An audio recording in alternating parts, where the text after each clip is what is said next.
అక్కడ రాజకీయం మొత్తం జనసేన వర్సెస్ జనసేనగా మారిపోయిందా? కూటమి ధర్మానికి బాగా కనెక్ట్ అయిపోయిన గ్లాస్ నేతలు సొంత పార్టీ నాయకుడిని కూడా పట్టించుకోలేనంతగా మిత్రపక్షంతో మమేకమవుతున్నారా? అక్కపెత్తనం చెల్లెలి కాపురంలా మారిపోయిన ఆ వ్యవహారం ఎక్కడ నడుస్తోంది? ఎవరా లీడర్? ప్రకాశం జిల్లా జనసేనలో ఎన్నికలకు ముందు వరకు అంతా ఓకే అన్నట్టుగానే ఉన్న మాజీ మంత్రి బాలినేని శ్రీనివాసరెడ్డి వైసీపీ నుంచి జనసేనలోకి ఎంట్రీ ఇచ్చాక ఈక్వేషన్స్ మొత్తం మారిపోయాయి.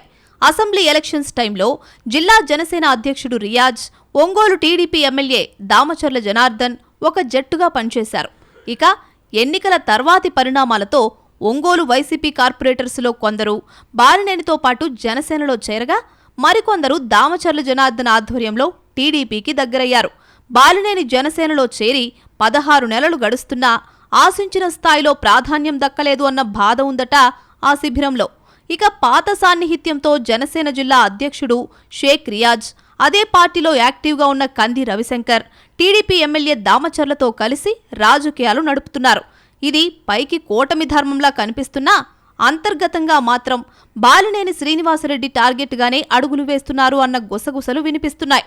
Ongole urban development authority chairman పదవి టీడీపీకి రావాల్సి ఉన్నా ఎమ్మెల్యే దామచర్ల పట్టుబట్టి తన పార్టీ నాయకులందరినీ ఒప్పించి మరీ రియాజ్కు వచ్చేలా చేశారని చెప్పుకుంటారు.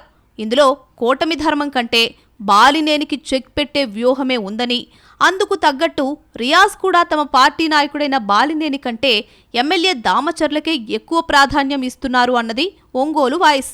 ఈ పరిణామాలతో మాజీ మంత్రి ఉక్కిరి బిక్కిరి అవుతున్నట్లు చెప్పుకుంటున్నారు. ఆ మధ్య మార్కాపురం వచ్చిన డిప్యూటీ సీఎం పవన్ కళ్యాణ్ బాలినేనిపై తనకున్న ప్రత్యేక అభిమానాన్ని చెప్పారు.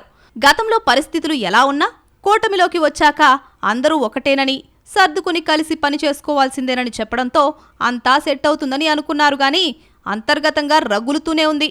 అసలు కూటమితో సర్దుబాట్ల సంగతేమో గాని అసలు జనసేన జిల్లా అధ్యక్షుడు రియాజ్ అదే పార్టీ నేత బాలినేనితో కలిసి ఒక్క కార్యక్రమంలో కూడా పాల్గొన్న దాఖలాలు లేవు. ఓడా చైర్మన్ గా రియాజ్ ప్రమాణ స్వీకార కార్యక్రమానికి బాలినేనిని ఆహ్వానించలేదు సరికదా, కనీసం ఫ్లెక్సీల్లో సైతం ఆయన ఫోటో కనిపించకపోవడం చర్చనీయాంశమైంది. ఆ కథ అలా నడుస్తున్న క్రమంలో జనసేన అత్యంత ప్రతిష్టాత్మకంగా తీసుకున్న సభ్యత్వ నమోదు కార్యక్రమం ఒంగోలులో వివాదాస్పదమైంది. జిల్లాలోని పలు నియోజకవర్గాల జనసేన ఇన్ఛార్జీలను ఒంగోలులోని తన ఆఫీస్కు పిలిచి ప్రోగ్రాం చేశారు మాజీ మంత్రి. కానీ అక్కడికి రియాజ్ టీంను పిలవలేదు. ఈ క్రమంలో తాజాగా జరిగిన మరో విడత కార్యక్రమం హాట్ టాపిక్ అయింది. రియాజ్ టీం నిర్వహించిన ఈ ప్రోగ్రాంకు బాలినేనితో పాటు ఆయనకు దగ్గరగా ఉండే పార్టీ నేతలకు, కొన్ని నియోజకవర్గాల ఇన్ఛార్జీలకు సైతం ఆహ్వానాలు అందలేదని తెలిసింది. దాంతో ఈ పరిణామాలను జనసేన జిల్లా పరిశీలకుడు, అనకాపల్లి ఎమ్మెల్యే కొనతాల రామకృష్ణ దృష్టికి తీసుకెళ్లారు బాలినేని. కొనతాల ఒంగోలు వచ్చి శ్రీనివాసరెడ్డిని ఆయన ఇంట్లో కలిశారు. ఈ సందర్భంగా జిల్లా జనసేనలో జరుగుతున్న పరిణామాలను పూసగుచ్చినట్లు వివరించారని తెలిసింది. పార్టీ ప్రకాశం జిల్లా అధ్యక్షుడు రియాజ్ ఎమ్మెల్యే దామచర్ల జనార్దన్ కు బి టీంలాగా మారిపోయారు అన్నది బాలినేని వర్గం ఆరోపణ. దామచర్లకు అనుకూలంగా పార్టీని నడిపిస్తూ లైనప్ను దెబ్బతీస్తున్నారు అంటూ ఫిర్యాదు చేసినట్లు తెలిసింది.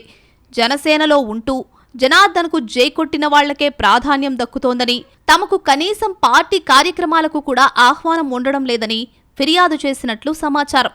ఇలా అయితే జిల్లాలో పార్టీ బలోపేతం సంగతి తర్వాత కనీస ఉనికి కూడా లేక టీడీపీ పైనే ఆధారపడాల్సి ఉంటుందని వివరించారట. ఇతర నియోజకవర్గాల జనసేన నేతలు బాలినేని శ్రీనివాసరెడ్డితో కలిసి నడుస్తున్నా జిల్లా అధ్యక్ష స్థానంలో ఉన్న రియాజ్ కలుపుకునిపోయే ప్రయత్నం చేయడం లేదని, పిలవని కార్యక్రమాలకు నేను ఎలా వెళ్లగలను అంటూ మాజీ మంత్రి గట్టిగానే ప్రశ్నించినట్లు సమాచారం. అంతా విన్న కొనతాల జరుగుతున్న పరిణామాలను పార్టీ అధినేత దృష్టికి తీసుకువెళ్లడంతో పాటు బాలినేనికి సముచిత ప్రాధాన్యం దక్కేలా చేస్తానని హామీ ఇచ్చినట్లు తెలిసింది. ఈ పంచాయతీని పవన్ కళ్యాణ్ ఎలా తీరుస్తారో చూడాలి.